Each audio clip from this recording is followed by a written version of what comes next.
ఇది ఒక love story కాదు, ప్రేమలా కనిపించే ఒక ఒంటరితనం కథ.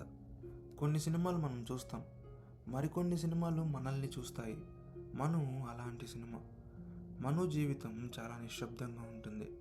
బయటికి చూస్తే అతను కామ్గా కనిపిస్తాడు, కానీ లోపల మాత్రం ఎన్నో భావాలు. ఎవరితోనూ పూర్తిగా కనెక్ట్ కాలేకపోవడం అతని పెద్ద సమస్య. అలాంటి సమయంలో అతని జీవితంలోకి నీల వస్తుంది. నీల సాధారణంగా కనిపించే అమ్మాయి, కానీ మనుకి మాత్రం ఆమె ప్రెజెన్స్ చాలా స్పెషల్గా అనిపిస్తుంది. ఆమెతో మాట్లాడే ప్రతి క్షణం అతని ప్రపంచాన్ని కాస్త మారుస్తుంది. కానీ ఇక్కడే ఒక సందేహం మొదలవుతుంది. ఇది నిజమైన ప్రేమనా, లేక మను ఊహించిన ఒక ప్రపంచమా? రోజులు గడుస్తున్న కొద్దీ మను తన భావాలను అర్థం చేసుకోవాలని ప్రయత్నిస్తాడు. ప్రేమ అంటే ఇదే అనుకుంటాడు. కానీ సినిమా వెంటనే మనకు ఆన్సర్స్ ఇవ్వదు. డైలాగ్ కంటే సైలెన్స్ ఎక్కువ ఉంటుంది. ఎందుకంటే ఈ కథ బయటకు జరిగేది కాదు, మనసులో జరిగేది. ఒకరోజు నీల అకస్మాత్తుగా కనిపించకుండా పోతుంది. ఇక్కడ నుంచి మను జీవితం పూర్తిగా మారిపోతుంది.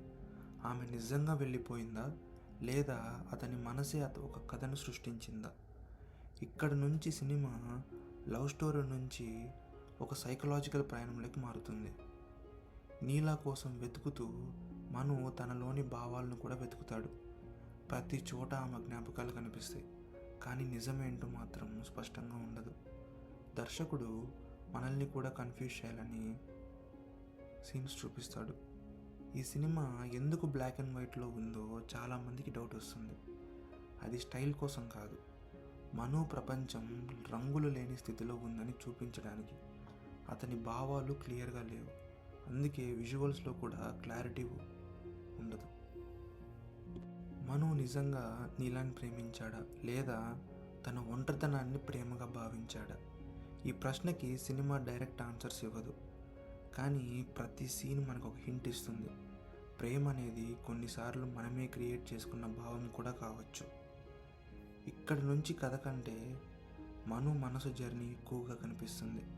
రియాలిటీ ఏది, ఇమాజినేషన్ ఏది అనే బౌండరీ స్లోగా బ్లర్ అవుతుంది. అందుకే చాలా వ్యూవర్స్కి ఈ సినిమా మొదటిసారి చూసినప్పుడు కన్ఫ్యూజన్గా అనిపిస్తుంది. మను సినిమా ఆన్సర్స్ ఇవ్వడానికి కాదు, మనలో ప్రశ్నలు పెంచడానికి. ప్రేమ అంటే ఏమిటి, మనసు ఎంతవరకు నిజం చెబుతుంది అనే విషయాన్ని ఆలోచింపచేస్తుంది. ఇది ఫాస్ట్ ఎంటర్టైన్మెంట్ కథ కాదు, స్లోలీ ఎమోషనల్గా మనం ఎక్స్పీరియన్స్ చేసే కథ. చివరికి మను మనకి చెప్పేది ఒక సింపుల్ ట్రూత్: మనిషి బయట ప్రపంచం కంటే తనలోనే ఎక్కువగా తప్పిపోతాడు. ఈ సినిమా పూర్తయ్యాక కథ కంటే మనసులోని మిగిలేది ఒక మంచి ఫీలింగ్. అదే మను ప్రత్యేకత. మీకు ఈ సినిమా ఎలా అనిపించింది?